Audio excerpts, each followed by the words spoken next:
it's Chris. So it's time for the Daily Gab. So what is it today? Today is Thursday, August 16th, 2018. So this will be episode number 15. And, I was thinking about what to talk about today, and I thought, you know what, today I'm going to stick with One Eye Blind Media today. That's what I'm going to talk about. I'm going to talk about what One Eye Blind Media does, what One Eye Blind Media can do, and a little bit about what One Eye Blind Media is. So, let's kind of give you guys a little bit of a backstory. So, One Eye Blind Media, how did we come up with One Eye Blind Media? So, some of you know and some of you don't. There was two reasons why I came up with that name. The first reason being, okay, if you know anything about photography, which most people do, I mean, it's not, rocket science. When you take a picture through your, obviously if you're using a cell phone camera, that's a different thing. But, generally if you're using a camera, especially before they started putting screens on them and before cell phones, what did you do? You put the camera up to your eye, right or left eye, whichever one you were comfortable with, and you were looking through. And what did you typically do? You typically closed one eye. So by all technicalities, you were one eye blind because you couldn't see out of the eye that you were, closing. So that's one reason of the name. It just plays on the whole photography deal. The other reason is because, I am actually blind in one eye. So when I was trying to come up with a name, that's what I came up with. And then I came up with the logo. I had somebody build the logo for me, somebody who was, far more proficient with Adobe Illustrator than I am. And the idea behind the logo was that it would be an eye, so it does look like an eye. But then the pupil would be an aperture, which if you don't know what an aperture is, the aperture is the blades in the center of the lens that open and close, kind of like an iris. They close down when they've got, they close down if you need to get less light. They open up if you need to get more light. And they have they're like little blades. It's kind of hard to explain, I guess. Just grab a camera and look through grab a camera lens and look through the lens. And as you change the aperture settings, the blades will change, and that kind of tells you what I'm talking about. Well, that's how we came up with the name. Now, a friend of mine, we were talking, he's like, hey, having a company name like that is fine, but, for your photography, you should really be basing it on your own name and blah, blah, blah, blah, blah. And I'm like, okay, well, I don't like Chris Starkey Photography. So I decided, well, I'm gonna change it a little bit. I'll use my first name, Christopher, and I'll use my middle name, Scott. So another piece of One Eye Blind Media will be Christopher Scott Photography. I've already gotten the domain name, built the Facebook page. I'm still working on some other things, but that's and so One Eye Blind Media is going to be separated into two pieces. I think the One Eye Blind Media side is going to continue doing abstract landscape, sunrises, car shows, that kind of thing. And that'll be mostly my video side. The Christopher Scott Photography will be more people photography, more art type photography, more artistic photography, that kind of thing. So I think that's what I want to do, but that's kind of the idea behind One Eye Blind Media. Now, what do? Well, we do photography, obviously. So of course we do portraits, and we can do headshots, we can do family portraits, we can do car photography, product photography. Pretty much just whatever needs a picture, we can take it. All right, it's the simplest way to put it. Yes, most people now, you're like, well, I don't need a photographer. I can just do it myself with my cell phone. All right, don't get me wrong. Cell phones can take great photos. They really can. But there's more to it than just taking a great photo or taking there's more to it than just, tapping your screen or clicking a shutter. You've got to understand light. You've got to understand composition. You've got to understand, even with the cameras, there's adjustments you can make, even on cell phones. There's adjustments you can make to the camera for the white balance and the aperture, the shutter speed, the ISO, all those various bits and pieces. So I mean, it's something where you're not going to go hire somebody who's got a cell phone to take your family portraits. Could it be done? Well, of course it could be done. I mean, it's a camera, for God's sakes. And like I said, cell phone cameras are pretty daggone good right now. But if you want true, professional photos, well, then you're going to get somebody who knows how to use a real DSLR camera. Now, will cell phone cameras ever replace a DSLR?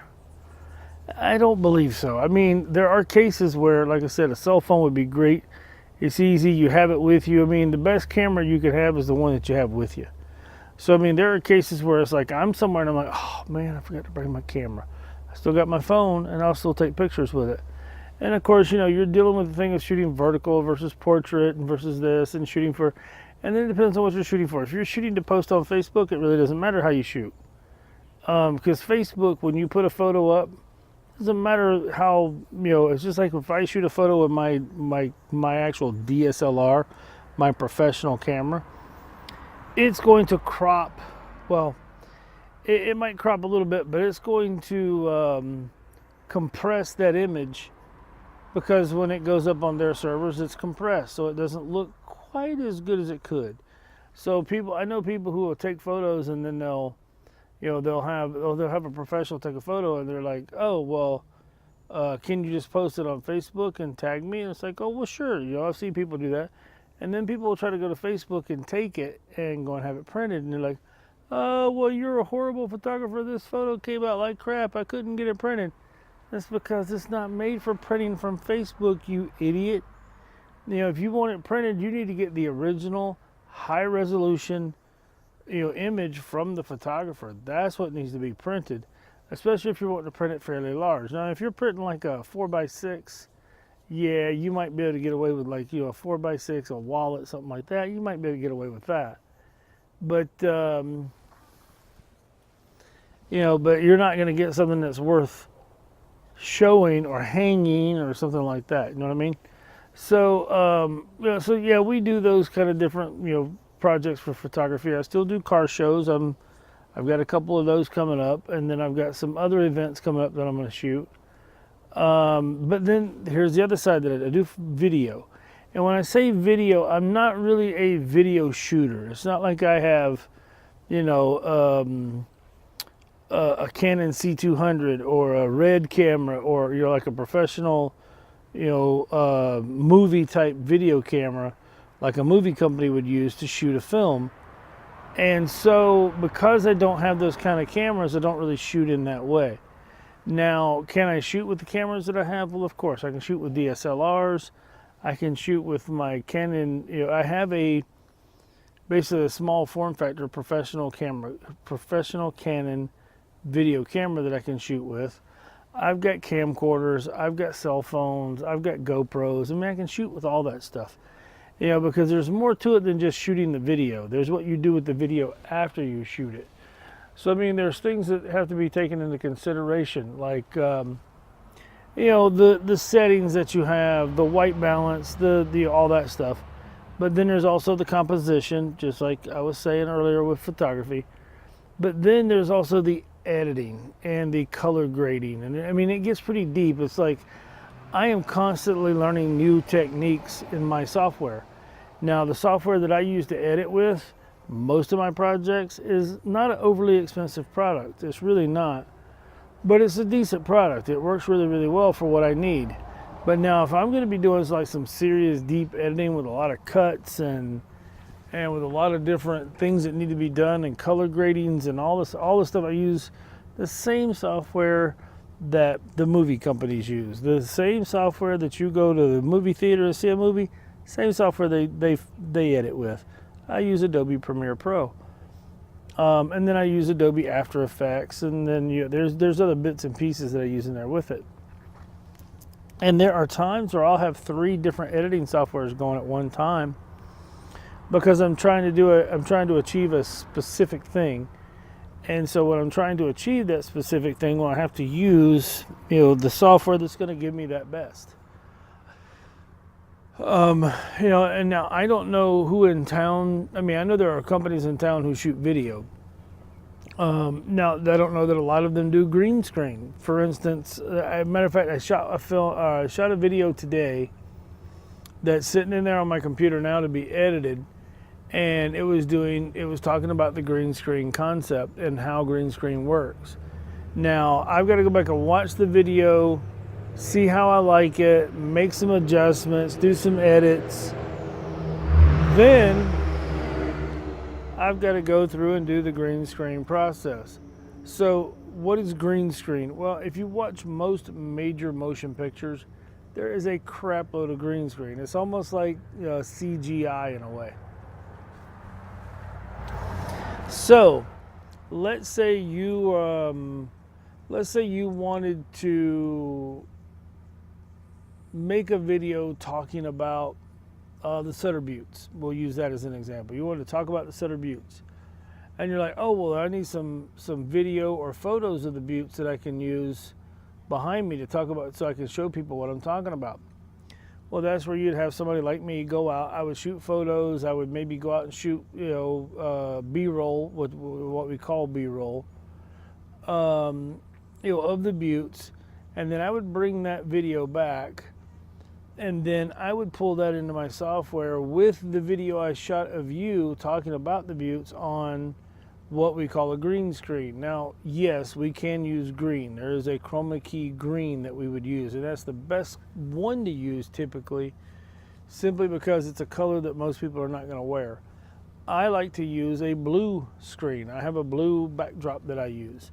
I have green, black, white, green, gray. I've got a bunch of different ones that I can use. And any color can be what they call keyed out. I mean, that's the other thing. You can key out any color. So it's almost like if I were sitting, somewhere where I had a lot of, greenery behind me, then I'd probably want to use a blue or a black or, probably a blue screen behind me, because there's less of a chance I'm going to have that color blue in my scenery. Now, if I'm going to have a blue sky plus greenery, then I may want to put myself on a white or a gray or something like that, but that means any whites or grays that are in the scene are going to go away too. So, if I happen to be wearing the same color or a very close color shirt to the same color as my background, then you're going to see me basically my shirt's going to disappear, so you have like a floating head kind of a thing. And I'm sure you've probably seen it on the news, and you've probably seen funny videos about it where the weatherman, that's what the weather people do. They use a green screen, and what happens is what you're seeing is what is projected on that screen. What they see is literally a green piece of material, whether it be a board, painted, whatever it is, paper, it doesn't matter. That's what they see. So when they're sitting there pointing at all the things about the weather, they're not pointing at those things, they're just pointing it to a blank wall. They really can't see it. But what they can see is a monitor or a TV that's located. That's why they always seem like they're looking away from you and they're looking away from the board. That's because they're looking at that monitor to see where they need to point at, whatever they need to point at, right? So that same concept, we can do that kind of stuff here. We can do all kinds of stuff with that. I mean, we could do, you come to me and say, hey, I want to do a video talking about New York City. Then fine. Now, I'm not going to fly to New York and take video or fly to New York and take photos. But, I would if you paid for it, but I'm not going to. I'll go online, find photos that we find that we think are good enough to portray what you're trying to talk about, and I would key out the green or whatever the background color is, and then I would put those items in. So that's just another little piece that we do, and then we do a lot of promotional videos. Now I've got samples up on Instagram, Facebook.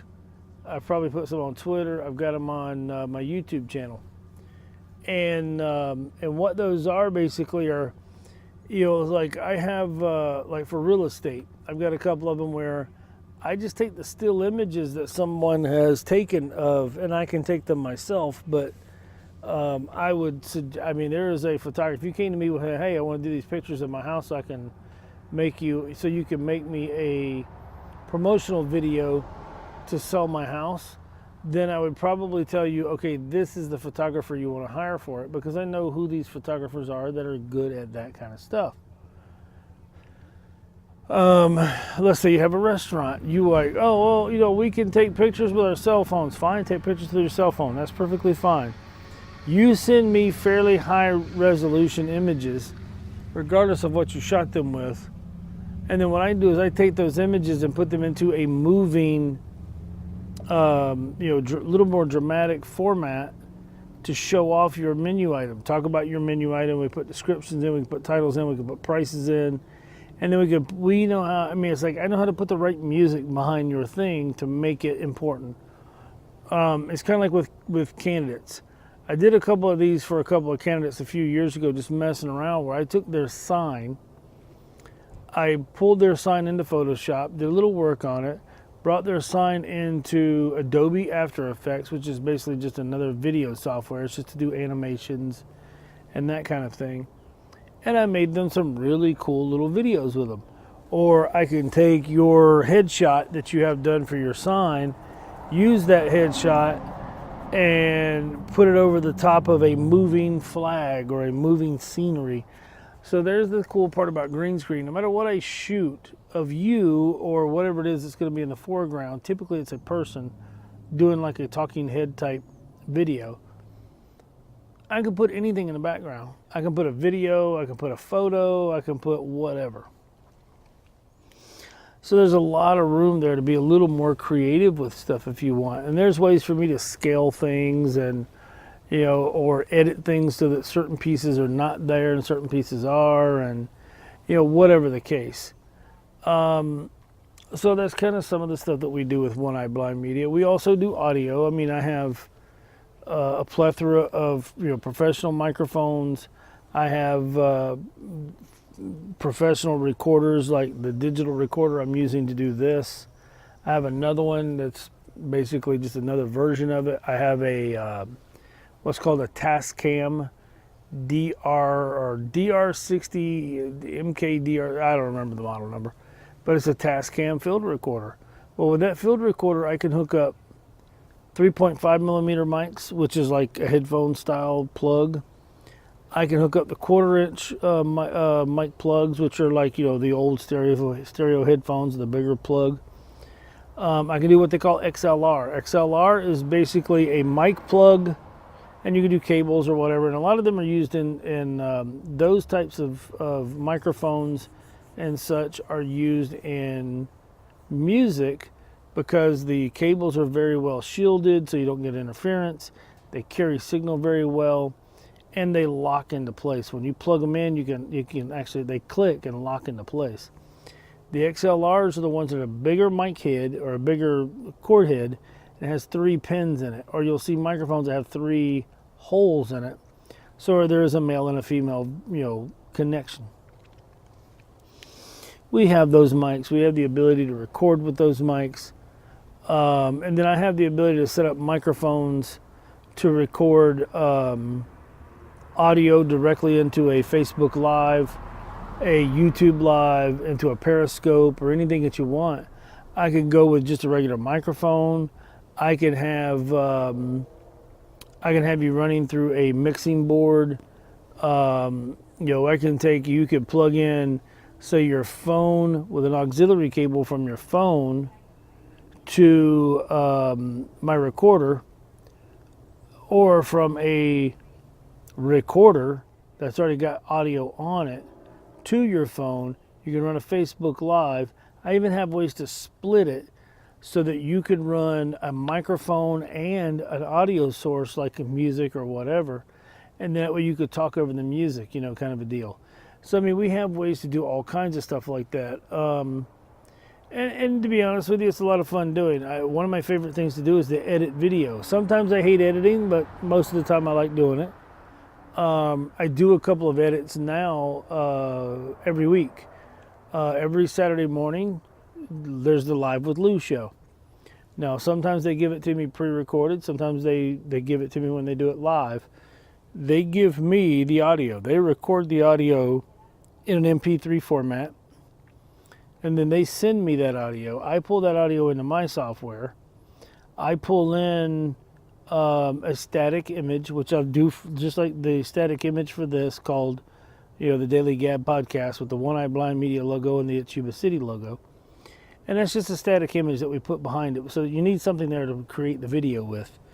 Because YouTube, Facebook, most of this, they don't allow you to upload just audio. You have to upload a video or a photo, right? So you've got to have something to do, so you create a video. But now, like the Live with Lou show, if you go and look at any of those on my YouTube channel, the intro at the beginning, before the show starts, the outro after the show is over, all the video pieces that are used at the breaks, like at the bottom of the hour, the top of the hour, whatever the case, those are all videos I've had to make to do that with. Same thing with the Yuba Sutter Political Spotlight. I had to make their intro. And then typically I make the static image that's in there too. I make my own logos or whatever to put in there. So I edit those shows. I put them together. I put their audio on. I have to take out certain things. I have to edit out copyrighted information. I'm the one who fades them in and fades them out, just like you're supposed to hear. I mean, I used to do radio, so maybe that's why I know. But I fade them in. I fade them out. It's just like what I do my own. It's like I've got that video I shot today in there about green screen. So when I put that together, by the time I'm done with it, it'll be done correctly. I know how to do the thing, they call it lower thirds. So you know how when you're watching the news and you see the anchor up there and then the co-anchor, and then down in the bottom you'll see a little thing pop up with their name and like their Twitter handle or something like that. But with their name, a little box will pop up and they'll have text in it. I can do that stuff. That's what I do. I mean, it's a part of the whole process. So there are cases where I've done the shows, like the radio shows, and they've had somebody on that I happen to have a headshot or a photo of. I put the photo up there with a little lower third saying, this is the person live on the phone or live in studio or whatever the case. So it's just kind of a part of the process. Now, and so with what we do, I mean, I do 360 video, 360 photo. I can do, all your stuff with GoPro, time lapses, slow-mos. I even do drone stuff. I mean, I do drone photography, drone video. So with One Eye Blind Media, there's a lot that we do, and there's a lot that we can do. And, and sometimes there'll be things that, may show up on my personal page or show up on It's Yuba City and More that actually I've done over on the One Eye Blind Media side. Now, of course, I don't charge myself to do it, but, so that's where it gets used, like a video. Or sometimes, like today, I was a meme maker. I felt like making memes today, so I made a bunch of memes about the Sutter County Grand Jury Report. And I'll start posting those as we go. I made another one that's on It's Yuba City Now with Jack Nicholson talking about, hey, I just, even if I'm crossing a one-way street, I look both directions because I don't feel like I can trust the, Yuba City drivers. That kind of thing. So, I mean, so obviously that's fun stuff, fun memes. You make fun of different things and you make fun of situations and that kind of thing. But, so, we do a little bit of everything like that. I mean, I make logos for people. I've made a lot of logos for local photographers. There'll be times like my brother, who's a filmmaker, he sent me stuff to edit for him.